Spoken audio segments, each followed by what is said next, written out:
Bonjour à toutes et à tous, bienvenue dans cette FAQ pour fêter les 20 000 abonnés sur la chaîne YouTube, les 15 000 abonnés sur le compte Twitter et passer tranquillement cette fin d'année 2020 ensemble après quelques mois assez compliqués. On va rentrer tout de suite dans le vif du sujet. La première catégorie des questions que vous m'avez posées porte sur mon cursus. Je vais regarder régulièrement par ici parce que j'ai une feuille sur les genoux avec vos questions. Et la première est une question classique de FAQ, puisqu'on me demande quel a été mon parcours universitaire. Donc vous le savez sans doute déjà, j'ai une formation en biologie et même en virologie à la base. J'ai fait un bac S option SVT, et j'ai rencontré une personne qui travaillait au CNRS sur un salon d'orientation, à qui j'ai demandé qu'est-ce qu'il fallait faire comme étude pour devenir maître de conf, parce que c'est ce qui m'intéressait à l'époque, de devenir enseignant-chercheur. La personne m'a répondu, si vous avez des bonnes notes, allez en prépa, essayez d'intégrer l'ENS et faites une thèse. Il se trouve qu'à l'époque j'avais des bonnes notes, donc je suis allée en prépa. J'ai intégré l'ENS et j'ai fait une thèse. Donc l'ENS, c'est l'école normale supérieure. C'est une école qui a la particularité de former par la recherche pour la recherche. Et globalement, moi j'ai intégré au département de biologie et j'y ai passé 2 ans à suivre des cours où moi ce qui m'intéressait surtout c'était la biologie cellulaire, la biologie moléculaire et la génétique. Et ensuite je suis allée faire mon master 2, ma deuxième année de master, à l'Institut Pasteur pour me spécialiser en virologie fondamentale. Donc j'ai passé en fait 2 ans à l'ENS et 1 an à Pasteur, et j'ai fui Paris le plus vite possible, parce que je viens de la campagne à la base, donc Paris c'était un peu difficile, pour retourner dans le sud, faire ma thèse à Montpellier. Voilà, donc j'ai fait une thèse en recherche dans un laboratoire de virologie fondamentale, au cours de laquelle je me suis rendu compte, contrairement à ce que j'avais pensé au cours de tous mes stages précédents, que non, je n'avais pas envie de continuer dans la recherche, et me voilà en train de faire de la vulgarisation depuis ma soutenance de thèse, donc depuis 2015. On me demande si j'ai un virus ou une famille de virus favorite. Alors j'ai mis cette question dans la partie cursus, parce que en fait ça se voit dans mon cursus. J'ai fait 3 stages dans des laboratoires de virologie et j'ai travaillé 3 fois sur le même virus, à savoir le VIH, le virus responsable du sida. Donc ma catégorie de virus préférée, c'est cette famille-là, celle des rétrovirus. Quelqu'un me demande quel était mon sujet de thèse. En fait, ça dépend du moment de la thèse auquel vous faites référence, parce que le sujet sur lequel j'ai commencé ma thèse n'a pas grand-chose à voir avec le sujet sur lequel je l'ai fini. Et bon, c'est assez habituel. Pour placer le contexte, j'ai fait ma thèse dans le même laboratoire que celui où j'avais fait mon stage de master, et en fait, pendant mon stage de master, on avait identifié au laboratoire une protéine qui s'appelle SAMHD1, et qu'on va appeler SAM pour aller plus vite, qui est capable de bloquer l'infection de certaines cellules par le VIH. Et mon premier sujet de thèse, c'était d'étudier cette protéine-là, SAM, pour comprendre comment elle était régulée dans les cellules, parce qu'en fait on savait qu'il y avait une protéine virale qui était capable d'induire sa dégradation. Donc mon sujet de thèse, c'était de comprendre comment une protéine de virus pouvait détruire SAM. Et en fait on s'est rendu compte que SAM était présente dans les cellules tout le temps, pas uniquement en cas d'infection, et que du coup cette protéine devait avoir une fonction importante dans notre organisme, parce qu'en général les protéines antivirales sont produites en réponse à une infection, mais elles ne sont pas toutes là tout le temps. Et mon sujet de thèse a dévié là-dessus, sur la fonction cellulaire de SAM en temps normal, et je vous mettrai le lien dans la description vers ma présentation de ma thèse en 180 secondes, parce que j'avais fait ça pendant ma dernière année, donc il y a un peu tout dedans, le résumé de la problématique et les résultats. Mais en gros, on s'est rendu compte, je me suis rendu compte pendant ma thèse, on a le droit de dire je quand on a fait une thèse, c'est quand même votre travail, et là en l'occurrence le mien. J'ai montré que cette protéine-là est dérégulée dans certains cancers, et qu'elle peut moduler la réponse des cellules à certains traitements anticancéreux. Voilà. On me demande d'ailleurs si je continue toujours à m'intéresser à cette fameuse protéine SAM, et si on a fait de nouvelles découvertes intéressantes sur elle depuis ma thèse. Donc j'ai soutenu ma thèse en juillet 2015, effectivement, en 5 ans, il y a eu pas mal de nouvelles publications publiées sur ce sujet-là. J'y jette un coup d'œil de temps en temps. Donc je sais que les connaissances ont progressé, que ça confirme ce qu'on savait déjà à l'époque sans bien comprendre ce qui était impliqué, c'est-à-dire que SAM joue un rôle dans pas mal de processus physiologiques. C'est une protéine qui joue un rôle dans la réponse immunitaire, c'est une protéine qui joue un rôle dans la réparation des dommages à l'ADN. Et ce qui me fait plaisir, c'est qu'il y a eu pas mal d'autres publications sur son implication dans le cancer, parce que quand j'ai commencé ma thèse, c'était vraiment une protéine qui intéressait les virologues, et en particulier les virologues qui travaillaient sur le VIH, et mes résultats montraient qu'il y avait quand même vraiment une piste à creuser du côté du cancer, donc je suis contente de voir que cette piste a été creusée. Et aujourd'hui, il y a des publications, en plus de la mienne qui date un peu, qui suggèrent d'utiliser SAM comme facteur pour prévoir si certains patients cancéreux vont bien réagir ou non à certains traitements. Donc voilà, ça c'est vraiment mon petit brin d'utilité où moi j'avais observé des effets in vitro, et je suis contente de voir qu'il y a des personnes qui ont continué dans cette voie-là, et que cette idée d'utiliser SAM comme un marqueur clinique de la réponse au traitement a l'air de se développer. J'espère que ça servira à quelque chose un jour.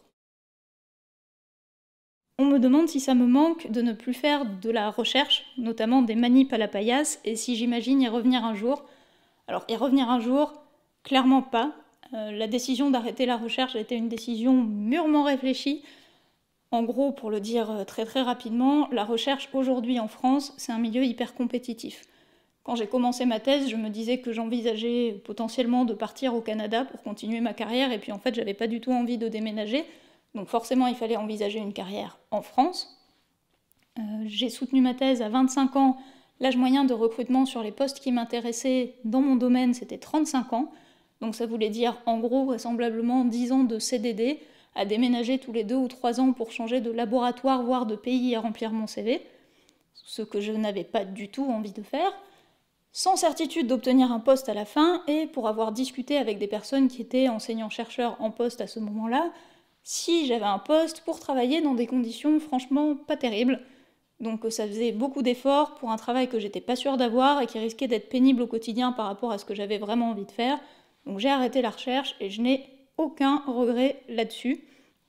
Et je regrette même pas d'avoir fait une thèse. Une thèse, même quand on ne continue pas dans la recherche, ça reste une formation professionnelle hyper intéressante. Et d'ailleurs, la majorité des docteurs font autre chose que de la recherche aujourd'hui. Donc c'est parfaitement normal de faire une thèse et d'aller faire autre chose que de la recherche après. En revanche, c'est vrai que les manips à la paillasse me manquent un peu. Là, cette année, on a entendu parler de PCR dans tous les sens. Ouais, ça me manque un peu de faire des PCR, j'aimais bien ça. Ma manip préférée, c'était les Western blots, s'il y a des biologistes parmi vous. Mais finalement, c'est intéressant parce que dans mon activité de vulgarisation, les petites expériences, c'est quelque chose que j'aime beaucoup. Et je pense qu'il y a un lien direct avec ce qui me plaisait dans la recherche. Donc en fait, je continue à faire des manips, mais au lieu de faire des PCR ou de cultiver des cellules en laboratoire, je fais flotter des petits bateaux en plastique dans un évier et je les fais avancer avec du savon. Voilà, c'est pas les mêmes enjeux, c'est pas la même complexité, mais finalement, il y a quand même un côté manipulatoire dans mon travail aujourd'hui qui fait que ça me manque pas trop. Ah, j'aime bien cette question. Quelle est la chose la plus incroyable que vous avez apprise pendant votre cursus ? Alors évidemment, le sujet qui m'a le plus fasciné, c'est un sujet dont je vous ai déjà parlé sur cette chaîne. Il me semble que j'ai fait pas moins de 3 vidéos dessus, sans compter les conférences dont j'ai partagé les liens et où je le mentionne aussi. Ce sont les syncytines. Si vous avez déjà lu La folle histoire des virus, vous savez tout sur les syncytines. Mais je vais quand même vous faire une petite synthèse rapide pour vous mettre l'eau à la bouche. Il faut savoir que dans notre génome, il n'y a pas que des gènes humains, loin de là. Nos gènes à nous, ça représente moins de 2% de la longueur totale de notre génome. Et sur cette longueur totale, il y a 8% qui sont des séquences de virus, ou plus exactement de rétrovirus, c'est-à-dire les virus de la famille du VIH, qui sont en gros des fossiles de virus plutôt que des vrais génomes de virus, dans le sens où ils ont été abîmés avec le temps.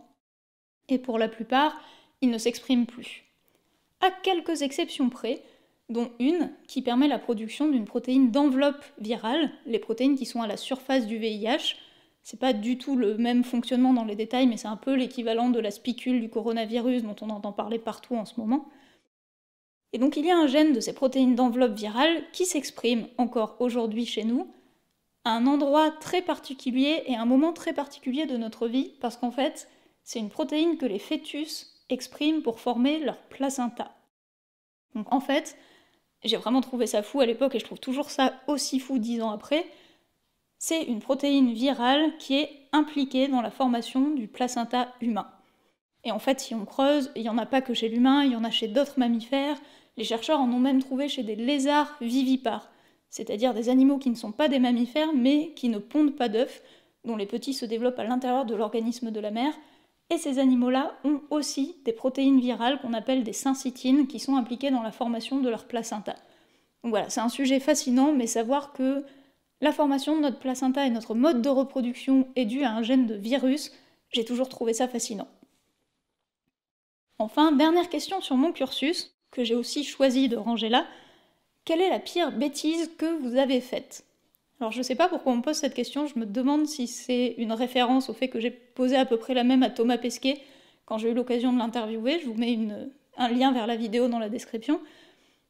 Et en l'occurrence, j'ai choisi de la mettre là parce que, à mon avis, la plus grosse erreur que j'ai faite, c'était une erreur dans mon cursus, qui était absolument pas le choix d'aller à l'ENS et de faire une thèse, etc., pour faire de la recherche.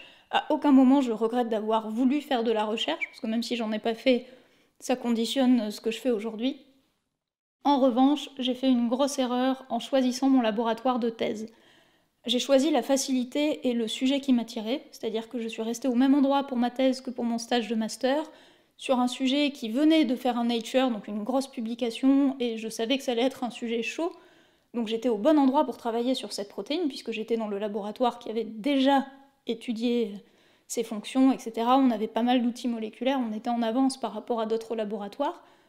En revanche, clairement, je m'entendais pas très bien avec mon directeur de thèse. Et je savais, avant de commencer ma thèse, qu'on n'allait pas très bien s'entendre, qu'on n'avait pas la même vision de la science, qu'on n'avait pas la même vision de l'organisation de notre travail, etc., etc. Et à l'époque, je me disais que c'était pas très grave parce que j'étais motivée, j'estimais être compétente, dans un bon contexte de travail quand même et sur un sujet intéressant.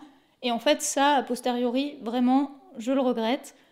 D'autant que, comme j'avais fait l'ENS, j'avais le privilège d'être payée pour mes études et du coup de pouvoir me permettre vraiment sans aucune difficulté de refaire une année de stage ailleurs pour trouver un autre laboratoire de thèse. Vraiment, j'avais aucune contrainte. Je suis restée là par facilité et je pense que si j'avais pris le temps de chercher un autre laboratoire et de travailler avec quelqu'un dont l'état d'esprit correspondait plus au mien, j'aurais peut-être pas arrêté la recherche. Là, clairement, une des choses qui a joué dans mon choix d'arrêter, en plus de ce que je disais tout à l'heure, c'est que globalement, j'avais déjà pris suffisamment de retard dans mon CV au niveau de la thèse, j'avais suffisamment peu publié pour savoir que ce serait déjà difficile d'avoir un poste. Dans une autre équipe, avec un autre état d'esprit et d'autres conditions de travail, ça se serait peut-être passé autrement. Donc voilà, j'imagine que c'était pas tout à fait la réponse qu'attendait la personne qui m'a posé cette question de la pire bêtise que j'ai faite, mais clairement, j'ai pas beaucoup de regrets dans ma vie, mais ça en est un. Donc si vous envisagez de faire de la recherche et que vous cherchez une thèse, surtout, ne négligez pas le choix de l'équipe et de la personne qui va vous encadrer, parce que même si votre sujet vous intéresse, ça suffira pas à faire une bonne thèse. Voilà. Sur ces paroles très optimistes, on va clore la partie cursus et passer à la suite, qui porte du coup, de façon assez logique, sur ma situation actuelle. Donc on me demande si je travaille dans un organisme ou une entreprise, ou si YouTube et mes écrits sont mon seul travail. Alors non et non. Je ne travaille pas dans un organisme ou une entreprise, mais YouTube et mes écrits ne sont pas mon seul travail. En fait, j'ai travaillé pour différentes structures depuis que je suis dans la vulgarisation scientifique. J'ai travaillé pour des associations, j'ai travaillé pour un café pédagogique, j'ai travaillé pour la branche sciences et société d'une fondation. Mais depuis janvier 2020, parce que j'ai un très bon sens du timing, je suis installée intégralement à mon compte. En fait, j'ai mon auto-entreprise depuis quelques années déjà, mais depuis janvier 2020, je n'ai plus de travail salarié à côté. Et l'objectif, c'est que je développe une activité de médiatrice scientifique et conceptrice de contenu indépendante. Donc YouTube rentre là-dedans, et mes écrits, je suppose que c'est la folle histoire des virus, un peu, mais concrètement c'est pas ça qui me fait gagner ma vie, puisque mes vidéos ne sont pas monétisées. Les revenus liés à YouTube, ce sont des droits d'auteur que je touche via la SCAM, le pire acronyme du monde. C'est la Société civile des auteurs multimédia, où on peut s'inscrire quand on a plus de 10 000 abonnés sur YouTube et qui verse des droits d'auteur en fonction du nombre de vues, sans avoir besoin de monétiser. Donc je touche un peu de droits d'auteur par rapport à ça.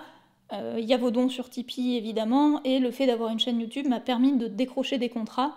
Par exemple, le travail que je fais pour La main à la pâte sur la chaîne de Billes de Science, clairement ça vient de ma chaîne YouTube, et même le livre, La folle histoire des virus, je sais très bien que j'ai été contactée parce que j'avais une chaîne YouTube. Donc il y a une partie de mon travail qui découle de YouTube, et j'ai un peu de revenus qui viennent de là, mais le gros de mon activité, en théorie, c'est d'animer des ateliers, de donner des conférences, de donner des formations, ce genre de choses. Alors évidemment, 2020 a été une année où les interventions face publique ont été un peu compliquées, Là, j'ai pas vu de public depuis mi-mars, et encore, c'était pour animer une soirée ma thèse en 180 secondes, donc je donnais la parole à des gens qui vulgarisaient, mais je faisais pas de vulgarisation moi-même. Donc voilà, ce que j'ai fait cette année n'est pas vraiment représentatif de ce que j'envisageais comme activité en tant qu'indépendante, mais j'ai quand même travaillé sur des MOOC à destination des enseignants, ce genre de choses. Donc voilà, mon travail c'est ça. C'est pas YouTube et c'est pas écrire des livres, même si l'écriture est quelque chose de très intéressant, ça paye très très mal, mais je suis pas salariée non plus. D'où la question suivante, est-ce que tout ça paye assez à mon goût? Alors, la réponse est oui, parce que sinon je ne me serais pas lancée là-dedans. J'ai pas des très grosses exigences financières, hein. J'ai pas arrêté la recherche parce que je trouvais que les salaires étaient trop bas. En l'occurrence, là, pour vous être très transparente avec vous, sur l'année 2020, j'ai gagné 1800 € sur Tipeee, donc ça, merci, c'est vous. Et si on ajoute à ça les prestations de mon auto-entreprise, les droits d'auteur, on arrive en tout à peu près 15 000 € de revenus cette année, net. Ça veut dire le SMIC. En gros, hein, quelques dizaines d'euros près par mois, ça fait le SMIC. Pour un bac plus 8 avec 5 ans d'expérience, ça paraît peut-être pas énorme à certains, mais personnellement, ça me suffit. Ça me va très bien d'être payée au SMIC pour faire le travail que j'aime dans des conditions d'indépendance totale. Ce serait pas le cas, clairement, si j'avais un métier avec des fortes contraintes horaires, comme c'était le cas quand j'étais animatrice. Et je peux me permettre de prendre le risque financier de m'installer en indépendante parce qu'il se trouve que j'ai un conjoint qui gagne confortablement sa vie et que ça fait quand même une certaine sécurité. Là, mon objectif pour ma première année en tant qu'indépendante à la base, c'était d'avoir à peu près 1000 € net par mois. J'y suis, alors que 2020 était une année compliquée. Donc vraiment, je me plains pas. Voilà, je suis pas large financièrement et quand je dois avancer des frais pour aller à Paris parce que j'habite à l'autre bout de la France, c'est un peu compliqué, mais j'ai pas eu ce problème en 2020. Et une autre question liée à ma situation actuelle, comment devenir médiateur ou médiatrice scientifique? En fait, il y a en gros 2 façons d'arriver à ce type de métier-là. Donc médiateur ou médiatrice scientifique, ce sont des personnes qui vont animer des ateliers et des contenus pédagogiques en face publique. La première façon, c'est celle que moi je n'ai pas suivie, qui consiste à aller faire une formation dans ce domaine. Il y a des masters de culture scientifique, plus ou moins axés sur la médiation en France, il y en a plusieurs. Moi j'ai pas fait ça parce que vraiment j'avais pas envie de repartir en master en ayant déjà fini une thèse, ça m'intéressait pas. Et l'autre solution, qui est du coup celle que moi j'ai suivie, c'est d'apprendre sur le terrain. Moi j'ai commencé la médiation en animant des ateliers pour la fête de la science pendant ma thèse, puis j'ai travaillé pour les petits débrouillards à Montpellier où j'animais bénévolement, je faisais des petites interventions avec eux. Ensuite, quand j'ai commencé à chercher du travail, avant d'en trouver, parce que j'ai quand même passé plus d'1 an au chômage après ma soutenance de thèse, d'où l'existence de cette chaîne YouTube d'ailleurs, qui a été créée à ce moment-là, j'ai fait des vacations pour une autre association qui s'appelle Planète Science, qui est présente comme les petits débrouillards sur tout le territoire. Donc Planète Science et les petits débrouillards, ce sont des associations que vous pouvez contacter près de chez vous si vous avez envie de tester, de voir ce que ça fait la médiation. Et ensuite, j'ai été recrutée comme médiatrice scientifique à l'Espace des Sciences Pierre-Gilles de Gênes, qui est géré par le groupe Trace, qui est une association à Paris. Et j'ai énormément appris là-bas. Encore merci à Paul et Fabien avec qui j'ai travaillé pendant tout le temps que j'ai passé à l'ESPGG. Et voilà, je pense que la médiation, c'est un métier de terrain, et à un moment ou un autre, il faut passer par du terrain en étant accompagné avec des gens qui nous forment. Avoir fait un master avant ou pas, ça peut être un plus. Moi, je suis passée directement par le terrain et ça me va très bien. Et on trouve vraiment des 2 types de cursus parmi les médiateurs et les médiatrices scientifiques. Partie suivante, sur ma démarche de vulgarisation. On me demande quelles sont mes sources pour préparer un sujet lambda. Est-ce que je pars de mes connaissances d'articles universitaires ou de vulgarisation déjà existantes? En fait, ça dépend énormément des sujets. Il y a des sujets sur lesquels je pars avec des connaissances préalables, alors des fois c'est des petites expériences que j'ai déjà présentées dans des ateliers, donc j'ai déjà fait le travail en tant que médiatrice avant d'en faire des vidéos par exemple, ou des choses que j'ai apprises en cours, comme cette histoire des syncytines. Donc là je pars de mes connaissances à moi, et ensuite en fonction du domaine où je me trouve, je vais aller lire les sources primaires ou pas. Donc les sources primaires c'est les publications scientifiques. En biologie, en général, je vais lire des sources primaires. Pour le livre La folle histoire des virus, si vous regardez la bibliographie, qui est un peu longue, je pense qu'à 70-80% c'est des sources primaires, des articles, des publications scientifiques, parce que c'est mon domaine, donc j'arrive à lire et à comprendre ces articles-là, et j'aime autant accéder aux informations les plus directes. Pour les expériences, c'est moins le cas. Ça m'est arrivé quelquefois d'aller lire des publications de physique ou de chimie, mais clairement c'est pas mon domaine et c'est pas les sources que je suis la plus à même de comprendre. Donc quand je fais ça en général j'ai besoin qu'on m'aide. Du coup c'est plutôt des domaines où là je vais passer par ce qu'on appelle des sources secondaires, c'est-à-dire de la vulgarisation qui a déjà été faite ou des cours universitaires. Il y a pas mal de cours universitaires qui sont trouvables en ligne et c'est un outil que j'aime beaucoup parce qu'en général c'est très détaillé, très pointu et il y a des liens vers des sources primaires à l'intérieur. Donc c'est aussi un type de source que j'utilise pas mal. Mais c'est vrai qu'en général je pars de ce que je sais et si je peux je vais voir des sources primaires. Et l'autre chose que je fais beaucoup, mais qui arrive un peu plus tard dans le processus de préparation de contenu, c'est si je ne suis pas dans mon domaine, si je n'ai pas pu aller lire les sources primaires moi-même, ou que j'ai un doute sur la compréhension des sources primaires que j'ai lues, je fais appel à des relecteurs. Alors c'est assez rare que j'envoie mes scripts entiers à relire, ou même pour la folle histoire des virus, j'ai pas envoyé le manuscrit entier à quelqu'un, mais je sélectionne en fonction des morceaux pour lesquels j'aimerais bien avoir une relecture, des personnes compétentes dans ce domaine-là, et je leur en envoie un morceau. Voilà. Donc ça c'est quelque chose qui, à mon avis, est très très important, connaître ses propres limites. Il y a des domaines où je suis capable de m'informer de façon fiable, il y a des domaines où je sais que je suis obligée de passer par des sources secondaires, et dans ce cas-là, je me fais relire par des gens qui sont plus au courant que moi. On me demande si je préfère amener de la complexité dans ce que l'on peut croire simple, comme le phénomène d'ébullition et l'eau à 100 degrés, ou si je préfère simplifier des notions complexes, comme ce que je fais en ce moment avec les virus. En fait, j'aime bien les deux.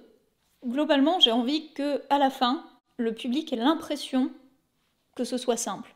Ou bien parce que, justement, j'ai pris un phénomène complexe au départ et que je l'ai rendu accessible, ou, dans le premier cas, que je parte d'un truc simple et évident de notre quotidien, que je le complexifie, mais que j'arrive quand même à le re-rendre évident. Si la boucle n'est pas bouclée, ça m'intéresse pas, j'ai pas envie de juste dire aux gens « Regardez, comme le monde est extraordinairement compliqué », j'ai envie que les gens se disent « Ah, c'est pas évident, mais ok, j'ai compris ». Amener de la complexité dans ce que l'on peut croire simple ou simplifier des notions complexes, ça demande pas du tout le même travail, ça demande pas le même approfondissement, ça demande pas la même démarche intellectuelle, et ce que j'aime bien justement, c'est de pouvoir alterner entre les deux et de pas être coincé dans un seul type de démarche.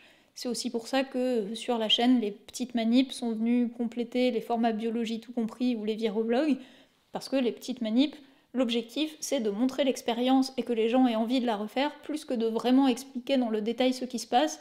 Donc c'est pas le même travail en termes de conception, c'est beaucoup plus reposant et fun, et c'est important d'alterner les deux pour garder de la motivation.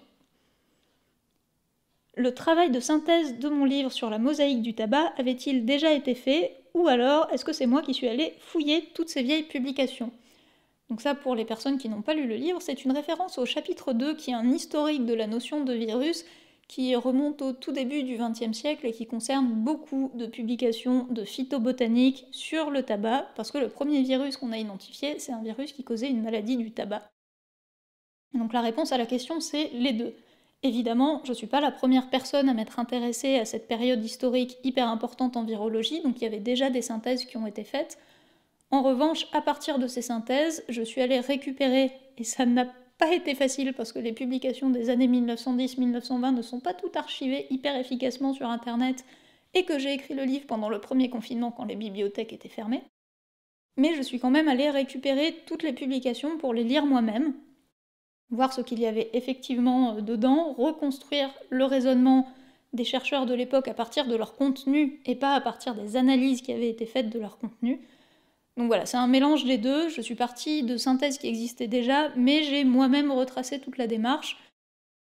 Enfin, dernière question de cette partie, de tous les outils de vulgarisation et médias que tu as utilisés, lesquels préfères-tu ? Alors sur les outils de vulgarisation, du coup je commence à avoir testé pas mal de choses, parce que le cœur de mon métier c'est le face public, plus la vidéo, plus le livre, je suis intervenue dans des podcasts, en vidéo j'ai fait des lives ou du différé. Il y a encore plein de trucs que j'aimerais tester, mais j'ai aussi eu l'occasion de faire une pièce de théâtre pédagogique, un escape game pédagogique. Clairement, ce que moi je préfère, c'est le face public. J'ai pas choisi de faire médiatrice pour rien, j'aime aller voir les gens et échanger avec les gens, parce que mon métier c'est pas juste d'amener du savoir en étant dans une position d'autorité, c'est vraiment de discuter avec les personnes qui viennent assister aux ateliers ou aux conférences. Voilà, donc clairement en termes de format c'est le face public qui gagne, ce qui fait que l'année 2020 a été un peu compliquée. Et après niveau médias, là pour le coup cette année j'ai été sollicitée pour pas mal de trucs, de la radio, de la télé, des interviews qui ont été transcrites en presse écrite. Alors c'est dû en partie à la crise sanitaire, mais aussi à la promo du livre, hein. Il y a des raisons positives. Et clairement, ce que je préfère de très très loin, c'est la radio. Et idéalement la radio en direct ou en différé, mais sans montage. La télé, bon j'en ai pas fait beaucoup, hein, et je l'ai toujours fait en enregistrant de chez moi, donc j'imagine qu'aller en plateau c'est encore un exercice différent. Mais la télé, je trouve ça incroyablement stressant. Je sais pas pourquoi, hein, j'ai l'habitude de parler devant une caméra, mais le fait d'être à la télé, je trouve que ça met une pression terrible. C'est peut-être aussi lié au fait que je suis intervenue surtout dans des JT, donc dans des formats très courts, où je savais que j'aurais pas le temps de développer ma pensée, que potentiellement il y aurait des coupes qui seraient faites dans mes réponses, etc. Je trouve ça assez inconfortable. Et les interviews qui sont ensuite transcrites à l'écrit, j'aime pas trop ça non plus, parce que le langage oral et le langage écrit, c'est pas le même, donc il y a des formulations qui passent très bien à l'oral et qui passent pas bien à l'écrit. Et quand le journaliste reformule ce qu'on a dit, mais c'est toujours un peu stressant de ne pas savoir comment ça va sortir. Alors que la radio, c'est un média que je trouve très confortable. Moi, ça me va très bien de ne pas montrer ma tête, hein. Je me suis lancée sur YouTube pour apprendre à le faire à l'époque parce que ça m'intéressait d'apprivoiser l'outil vidéo, mais ne pas montrer ma tête, ça me va très très bien. Et en général, c'est des formats plus longs, où on a le temps de rentrer dans les détails, etc. Et puis accessoirement, j'ai eu la chance de faire de la radio pas mal de fois sur la méthode scientifique avec Nicolas Martin, et c'est vraiment une équipe qui est hyper efficace pour mettre à l'aise ses invités et leur donner le temps de développer leurs propos. Donc c'est particulièrement confortable de travailler avec des gens comme ça. Avant-dernière partie, sur la thématique de YouTube, parce que bon, on est sur YouTube, il faut bien en parler. Quelqu'un me demande si je peux présenter d'autres chaînes comme la mienne, mais qui sont moins connues. Alors, je prends mes notes. Pour tout ce qui est vidéo avec des petites expériences, je vous recommande 2 chaînes qui sont un peu dans l'esprit des petites manips. Merci la physique, qui est une chaîne qui a été lancée par un chercheur, Jean-Michel Courty, mais qui est une chaîne où il présente plein d'expériences faciles à refaire chez soi, et c'est quelqu'un qui a énormément d'expérience dans le domaine de la vulgarisation de ce type de contenu, parce qu'il a une rubrique dédiée dans Pour la science depuis des années. Et je vous recommande aussi la chaîne du professeur Loufoque, que j'aime beaucoup, que j'ai découvert récemment parce qu'il est devenu membre du Café des Sciences. Si vous cherchez des recommandations de contenu de vulgarisation scientifique, que ce soit de la vidéo ou d'autres choses, foncez sur le site du Café des Sciences, c'est ce que vous avez de mieux à faire. J'aime beaucoup les vidéos du professeur Loufoque parce qu'elles me font penser à des contenus d'ateliers pédagogiques. Il y a un vrai contenu, une vraie progression pédagogique d'une vidéo à l'autre, et c'est quelque chose que j'aime beaucoup. Toujours avec des expériences que vous pouvez en général facilement refaire chez vous. Pour tout ce qui est biologie, je recommande toujours les mêmes chaînes depuis des années, mais dans les chaînes que je trouve toujours pas assez connues, il y a L'Envers de la blouse et La Petite Jeanne, qui vulgarisent tous les deux des concepts de biologie avec une approche hyper intéressante. Et une autre chaîne que j'ai découverte il y a pas très longtemps, qui elle est plutôt consacrée à tout ce qui est monde animal, qui s'appelle Cervelle d'oiseau. Je vous mettrai tous ces liens-là dans la description, hein, mais vraiment, voilà. Merci la physique, professeur Loufoque, L'Envers de la blouse, Petite Jeanne et Cervelle d'oiseau, ça fait 5 chaînes que je vous recommande chaudement. Et évidemment, si vous n'avez pas encore eu l'occasion d'aller regarder la chaîne Billes de Science, ça vaut la peine.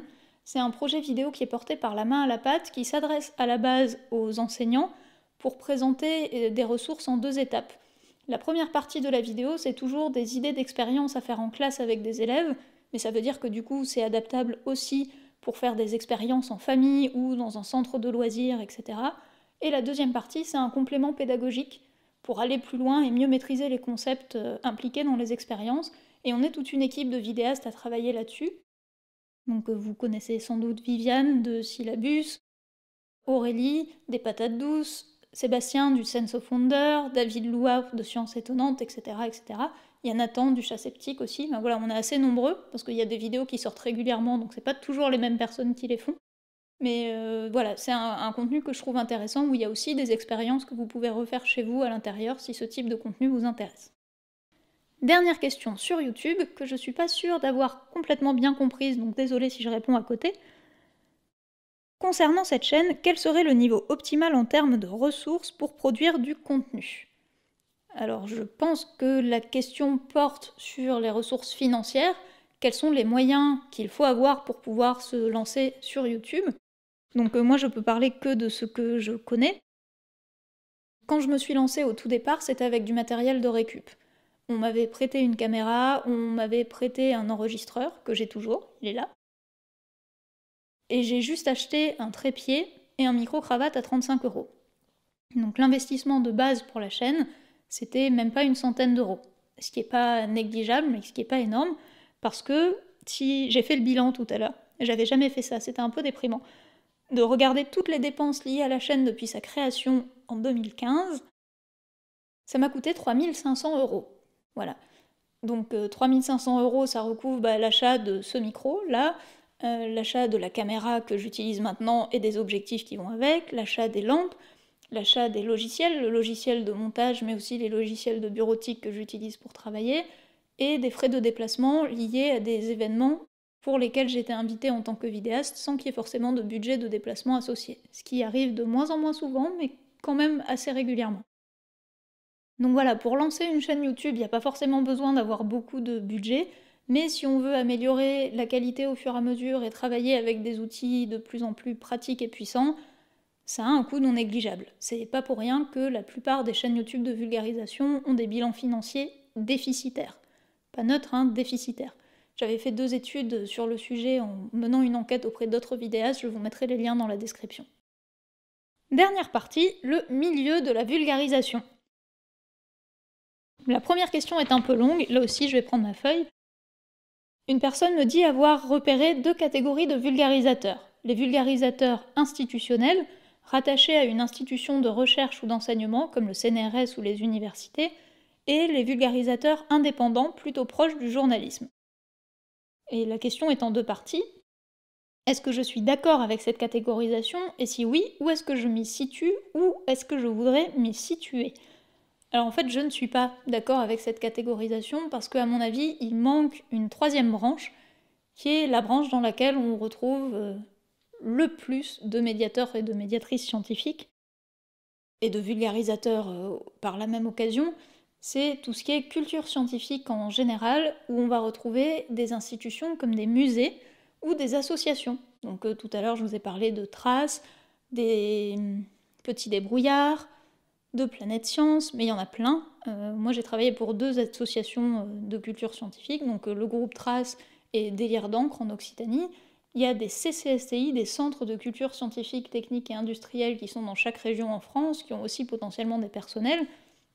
Donc le gros des vulgarisateurs en France, en fait, ce sont les médiateurs qui travaillent dans ce type de structure dédiée à la culture scientifique et qui en général vont sur le terrain animer des ateliers, mais qui peuvent aussi être des personnes impliquées dans la conception d'expositions, etc. Le gros des vulgarisateurs est là. Du côté des institutions, donc institutions de recherche ou d'enseignement, CNRS, universités, etc., des postes de vulgarisateurs ou globalement des postes liés à la culture scientifique, il n'y en a pas tant que ça. Il y a beaucoup de postes de communication, et communiquer sur des données scientifiques implique de faire de la vulgarisation, mais c'est pas tout à fait le même métier. Quand on fait de la communication pour une institution, on vulgarise les travaux de cette institution. On n'est pas dans la même logique que quelqu'un qui prépare une expo sur une thématique et qui va prendre toutes les sources et toutes les informations intéressantes, quelle que soit leur provenance.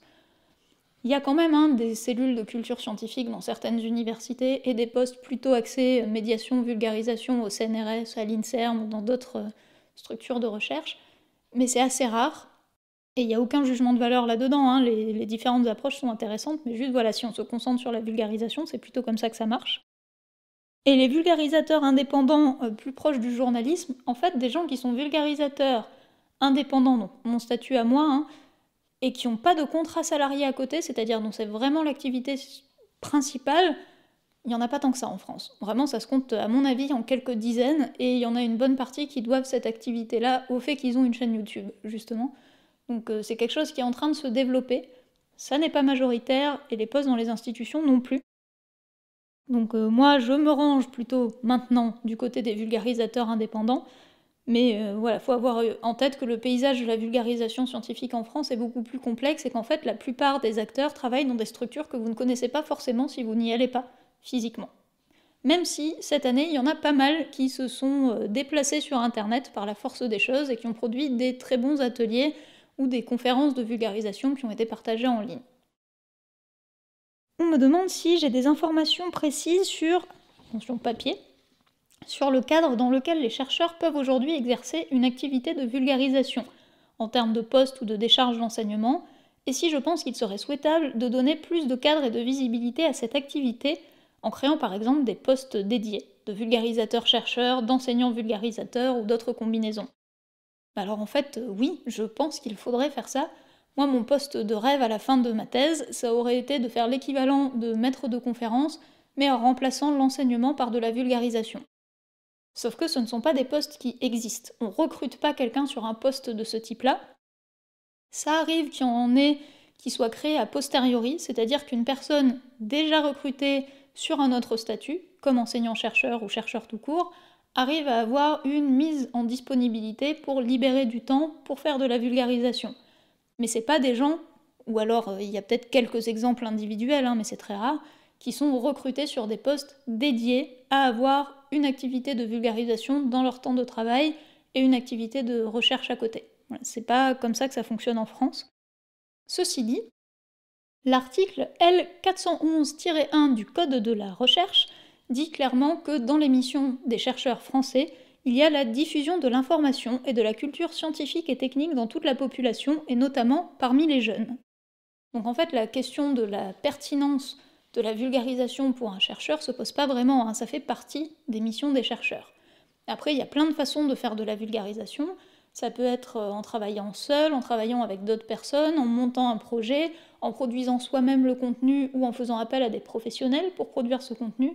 Moi, en tant que vulgarisatrice, j'ai déjà eu l'occasion de collaborer avec des chercheurs, notamment sur la série Virevo, je vous mettrai le lien dans la description. Et je pense qu'on gagne clairement en qualité en mutualisant les compétences. Voilà, un chercheur qui n'a pas l'habitude de la vulgarisation et qui a envie de se lancer, s'il contacte des professionnels de la culture scientifique en lien avec le projet qu'il veut monter, on peut être sûr que le résultat sera meilleur à la fin. Mais voilà, en tout cas, il y a déjà dans le code de la recherche une justification au fait que les chercheurs fassent de la vulgarisation. Mais en tout cas, pour encourager les chercheurs à s'impliquer dans la vulgarisation, ce serait bien que ce soit plus reconnu dans les progressions de carrière, que ça joue un rôle vraiment plus important dans les dossiers de demande de financement. Pour l'instant, il y a des cases pour ça. Il y a des cases activités de diffusion ou outreach pour les financements européens, pour dire ce que vous comptez faire comme vulgarisation autour de votre projet de recherche ou ce que vous avez fait dans l'année écoulée quand on fait votre bilan de l'année auprès de votre employeur. Mais c'est encore relativement peu valorisé par rapport au travail de recherche lui-même où votre liste de publications aura un impact beaucoup plus important que les quelques activités de vulgarisation que vous avez faites à côté. Donc là, il y a un vrai changement institutionnel à faire à mon avis, mais j'ai quand même l'impression que sur ces 5 dernières années, depuis que j'ai arrêté la recherche, ça bouge dans le bon sens. Donc tant mieux, je sais pas comment ça va finir, mais ça évolue dans la bonne direction en tout cas. Allez, dernière question. Si tu as 1 million d'euros et carte blanche pour faire de la vulgarisation, tu fais quoi? Déjà, je serais un peu perdue parce que j'ai aucune idée de ce que ça représente vraiment 1 million d'euros. Mais on va revenir à ce que je disais tout à l'heure. Pour moi, la vulgarisation, ça doit pas juste être une personne qui sait, qui explique à une personne qui sait pas. Ça doit être de l'échange et du dialogue. C'est pour ça, par exemple, que j'étais allée travailler à l'Heure et Café, parce que avant d'être un café à vocation pédagogique, c'était juste un café. Les gens qui rentraient venaient manger des petits gâteaux et prendre une boisson chaude, et la science arrivait après, ce qui fait qu'on pouvait rentrer en contact avec des gens qui n'avaient pas forcément de sensibilité pour ça à la base et qui se retrouvaient intéressés au final. Donc, si j'avais 1 million d'euros, je monterais une énorme flotte de bus. Et je suis pas la première à avoir cette idée, les petits débrouillards l'ont déjà fait, le CNES a des bus, il y a plein de structures qui ont des bus, mais là vraiment quelque chose de coordonné. À l'échelle de tout le territoire national, y compris en Outre-mer, pour remplir ces bus avec des médiateurs et avec du matériel permettant de faire des activités sympas, et les envoyer sillonner toute la France, jusque dans les plus petits villages, pour que tout le monde ait accès à la culture scientifique et que ça se fasse sur la base du dialogue et de l'échange bienveillant, plutôt que dans une posture de quelqu'un qui sait, qui échange avec quelqu'un qui ne sait pas. Et voilà, c'est la fin de cette première FAQ. Merci pour vos questions, on doit déjà être sur du bon 45 minutes de vidéo. Merci aussi à celles et ceux qui sont là depuis le début de la chaîne et qui me soutiennent dans cette aventure, dont je n'aurais jamais pensé qu'elle m'apporterait autant de choses quand je l'ai lancée en 2015.